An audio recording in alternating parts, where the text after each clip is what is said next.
اس منصب دے نہیں آتے لیکن انہوں نے زرداری صاحب کا ایک نمائندہ سمجھا جاتا ہے، ٹھیک ہے، وہ اتنے گئے سن 90 تے بھی گئے، مردان ہاؤس تے اس کا مطلب ہے کہ معاملہ صرف سیاسی ہے؟ دیکھو انہوں تسی سیاسی افہام و تفہیم دے نال اس معاملے نو حل کر سکتے ہو۔ یہ جتنے بھی گروپ ہیں میں تمہیں پہلے کہہ رہا ہوں کہ انہوں نے کسی نہ کسی سیاسی جماعت دی چھتری دے تلے پناہ لے ہوئی ہے، اور اگر سیاسی جماعتاں دیانتداری دے نال اگر ایمانداری نے فیصلہ کر لین کہ نہیں ہن انہوں نے اسی پناہ پر نہیں دینا، یہ نہیں۔ جی جماعت اسلامی بھی سراج صاحب کراچی دے وچ انہاں دا کافی ایک ہولڈ تے ہے، انہاں دا ووٹ بینک بھی ہے، جماعت بھی اسی دیکھ رہے ہیں کہ کافی ریلیاں ویلیاں بھی اس قسم دے مظاہرے بھی ہو رہے ہوندے نے۔ جماعت کیا سمجھدی ہے کہ ڈی ویپنائز کراچی نو کرنٹ دے خلاف اس نو روکن دے وچ کون سی جماعت جڑی ہے اس کا؟ 2008 کے آخر میں وزیر اعلیٰ کے ہاؤس میں ایک اجلاس ہوا تھا تمام سیاسی جماعتوں کا، اور اس میں سب نے متفقہ طور پر یہ فیصلہ کیا تھا کہ کراچی کو اسلحہ سے پاک کیا جائے، لیکن اس پر ہنوز اس لیے عمل نہیں ہو سکا کہ کراچی کی سب سے بڑی جماعت جو اس وقت ہے MQM، وہ اس کے راستے میں رکاوٹ بنی اور اس نے نہیں ہونا دیا۔ آپ کے علم میں ہوگا کہ خود صوبائی اسمبلی کے فلور پر وزیر داخلہ صوبہ سندھ ذوالفقار مرزا صاحب نے فرمایا کہ میں جانتا ہوں کہ کون کراچی میں گڑبڑ کرتا ہے، ٹارگٹ کلنگ کرتا ہے، اور میرا دل چاہتا ہے کہ میں اس کو لٹکا دوں، لیکن میرے راستے میں جو ہے کچھ رکاوٹیں ہیں، بلکہ سیاسی مصلحتیں ہیں۔ میں سمجھتا ہوں کہ جو کراچی کا مسئلہ ہے وہ سندھ کے سیاست کا جو مصلحتیں ہیں اس پر وہ قربان ہو رہا ہے۔ اور انہوں نے کہا ابھی رنداوا صاحب نے کہ ہمارے قومی اسمبلی میں 17 ممبران ہیں، اب پیپل پارٹی کی حکومت ایک لحاظ سے صابن پر کڑی ہے، اگر اس کو MP اور MQM کا سپورٹ نہ ہو تو ان کی حکومت رات ہی ختم ہو سکتی ہے۔ میں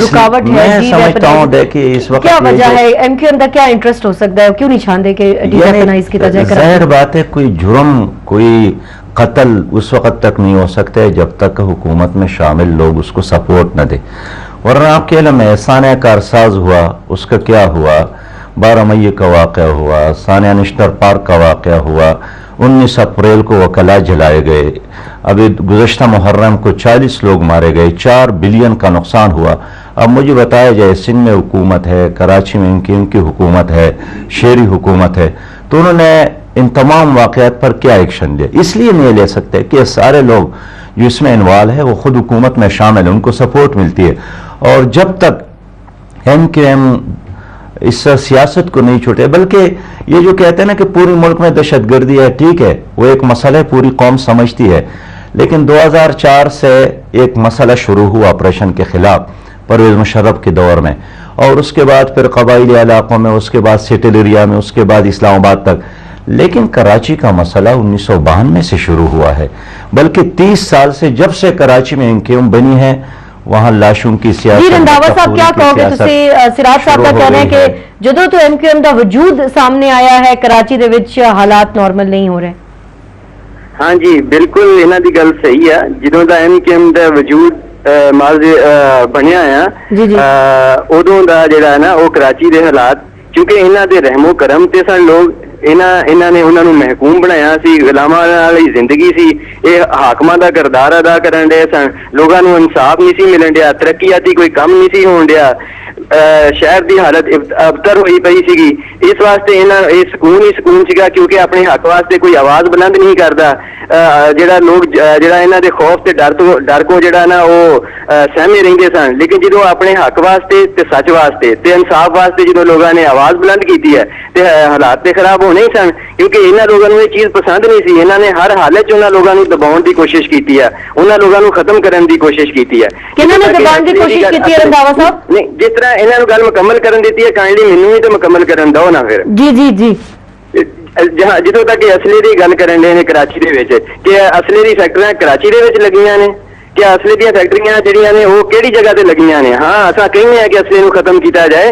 جتھے جتھے اسلحے دی فیکٹریاں لگیاں نے انہاں فیکٹریاں نوں تباہ کیتا جائے، اس بنیاد نوں تباہ کیتا جائے جڑے کہ اس گل دی وجہ نے، جڑی اسلحہ جتھوں آون ڈیا انہاں نوں اوتھوں روکیا جائے اسلحہ ایتھے پہنچاؤن تو۔ کراچی دے وچ اسلحے دی فیکٹریاں نہیں لگیاں، اور اسلحے دا کاروبار کون کردا ہے؟ اسلحے دی فیکٹریاں ہے کنیاں دیاں نے؟ اسلحے دی سمگلنگ کردا کون ہے؟ انہاں لوگاں نوں پکڑیا کون کردا ہے رنداوا صاحب؟ گل نال نال اگر تسی کلیئر بھی کر دے جو تے زیادہ بہتر ہو جائے گا۔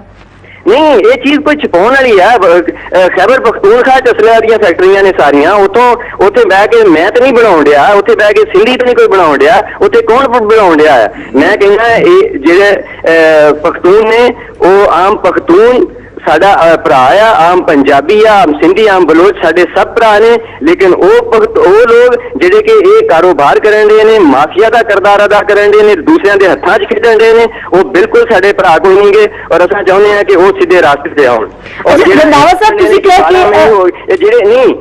ਜਿਹੜੇ ਵਾਕਿਆ ਦੀ ਗੱਲ ਕਰਨ ਨੇ 12 ਮਈ ਇਹ ਹੋ ਗਿਆ, ਫਲਾਂ ਟਾਈਮ ਇਹ ਹੋ ਗਿਆ, ਫਲਾਂ ਟਾਈਮ ਇਹ ਹੋ ਗਿਆ, ਇਹ 12 ਮਈ ਦੇ ਨਾਲ 19 ਜੂਨ 1992 ਨੂੰ ਵੀ ਯਾਦ ਰੱਖਣ ਨਾ, ਔਰ ਵਾਕਿਆ ਅਲੀਗੜ੍ਹ ਨੂੰ ਵੀ ਯਾਦ ਰੱਖਣ, ਸਾਰੇ ਵਾਕਿਆਤ ਜਿਹੜੇ ਨੇ ਉਹਨਾਂ ਨੂੰ ਵੀ ਯਾਦ ਰੱਖਣ। ਇਹ ਵਾਕਿਆਤ ਦੀ ਵਜ੍ਹਾ ਕੌਣ ਸਨ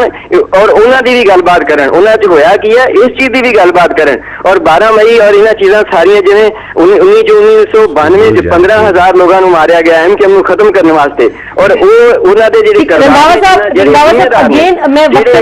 ਜ਼ਿੰਮੇਦਾਰ ਨੇ ਉਹਨਾਂ ਨੇ ਇਸੇ ਤਰ੍ਹਾਂ 12 ਮਈ ਦੂਸਰੇ ਵਾਕਿਆਤ ਵੀ ਸਾਹਮਣੇ ਆਉਣਗੇ। ਰੰਧਾਵਾ ਸਾਹਿਬ ਕਾਫੀ ਜਜ਼ਬਾਤੀ ਨਜ਼ਰ ਆ ਰਹੇ ਨੇ, ਮੈਂ ਵਕਫੇ ਤੇ ਜਾਣਾ ਹੈ, ਵਕਫੇ ਤੋਂ ਵਾਪਸ ਆ ਕੇ ਇਸੇ ਪੁਆਇੰਟ ਤੋਂ ਕੰਟੀਨਿਊ ਕਰਾਂਗੇ ਕਿ ਡੀ ਵੈਪਨਾਈਜ਼ ਕਰਨ ਦੇ ਵਿੱਚ ਕਿਹੜੀ ਜਮਾਤ ਰੁਕਾਵਟ ਹੈ ਔਰ ਕਿਆ ਇਸ ਦੇ ਉੱਤੇ ਫਾਈਨਲੀ ਕੋਈ ਸਟੈਪ ਜਿਹੜਾ ਹੈ ਉਹ ਲਿਆ ਜਾ ਸਕਦਾ ਹੈ ਜਾਂ ਨਹੀਂ। ਨਾਜ਼ਰੀਨ ਇੱਥੇ ਲਵਾਂਗੇ ਇੱਕ ਵਕਫਾ, ਸਟੇ ਵਿਦ ਅਸ।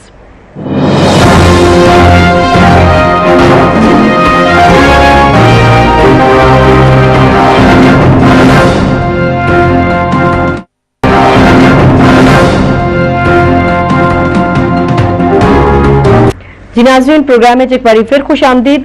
खालिद साहब, तुसी रंधावा साहब की गल सुनी, मैं थोड़े तो ये पूछना चाहूँगी कि अगर MQM भी कहती है कि जी असी अमन चाहते हैं और हुकूमत जिहड़ी है हुकूमत की तरफ वो इशारा करते हैं पाकिस्तान पीपल्स पार्टी की तरफ, वो साडी गल नहीं सुनती, असी तो उन्होंने कह रहे हैं कि हालात जिहड़े ने वो ठीक करन। ANP भी हुकूमत दे विच शामिल है, उन्होंने भी वो बार बार कह रहे हैं कि जी असी इन्होंने भी हिदायत दे रहे हैं। फिर इसका मतलब है कि MQM तो चाह रही है, इसका मतलब है पाकिस्तान पीपल्स पार्टी नहीं चाह रही है कि उत्थे अमन होए। देखो राशिदा गल नहीं है, मेरा ख्याल है कि कोई पार्टी सिंसियर नहीं है। अगर मैं सिंसियर हूँ ना किसी काज ਲਈ तो मैं सब तो पहले अपने घर तो इंसाफ या इसलाह का अमल शुरू करांगा। अगर मैं अपनी इसलाह कर लांगा तो उस तो बाद मैं किसी को कह भी सकांगा। अगर मैं अपनी इसलाह नहीं करता, मैं कहूँ जनाब तुसी इसलाह कर लो, तुसी इसलाह कर लो, तुसी कहो जी नहीं तुसी पहले इसलाह कर लो। देखो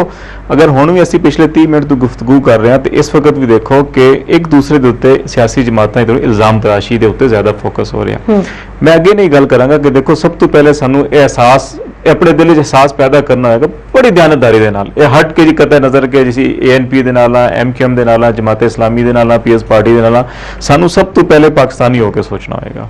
उस तो बाद सानू फिर पख्तून होके या उर्दू स्पीकिंग या पंजाबी उस तो बाद असी सोचांगे कि साडी भी शनाख्त है, असी उन्होंने नहीं बोल सकते कि अच्छा जिस किस खिते दे नाल है। लेकिन सिंसेरिटी जिहड़ी है ना कि अगर तुसीं सिंसेरिटी है तो अपने घर तो तुसीं इसलाह शुरू कर दो, पहले दिन तुहानू रिजल्ट्स मिलना शुरू हो जाएंगे। परवेज खान साहब, तुसी भी समझते हो कि हुकूमत जिहड़ी है वो उस तरह स्टेप नहीं ले रही जिस तरह MQM का मौकफ है, या तुहाडा मौकफ कुछ होर है कराची दे विच टारगेट किलिंग नूं रोकण वास्ते? देखिए जी, कराची की राशिदा टारगेट किलिंग की मैं आपसे बात कर रहा हूँ। टारगेट किलिंग जो है, जैसे कि सिराजुल हक साहब ने भी कहा कि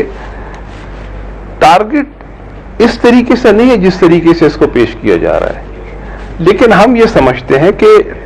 ये किलिंग की वजूहात क्या है और आज जो सारा कराची एक आग में लिपटा हुआ है इसकी वजूहात क्या है, हमारे पास इसका हल क्या है जी। अगर MQM वाले अपने कराची पे एक तसल्लुत बरकरार करने से पीछे हट जाएं, अगर उनके सामने एक भाईचारे की बात आ जाए कि ये बाकी लोग भी यहाँ पे जो आए हैं मजदूरी के लिए आए हैं,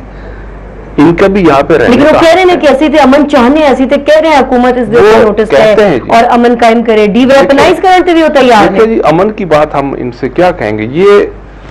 इस बात का इन्होंने कई बार मुजाहरा किया है, हमेशा इन्होंने कानून को अपने हाथ में लिया है, हमेशा इन्होंने कराची के तमाम, बल्कि मैं ये समझूंगा कि आज पीपल्स पार्टी भी MQM वालों ने ये रगमाल बना रखी है, पीपल्स पार्टी का भी इख्तियार नहीं है। आज कराची की जो सियासत है, लेकिन शाही सैयद साहब, अगर परवेज साहब लैंड माफिया, अगर शाही सैयद साहब उन्होंने साथ छड़ दें तो नहीं लगता कि कुछ हालात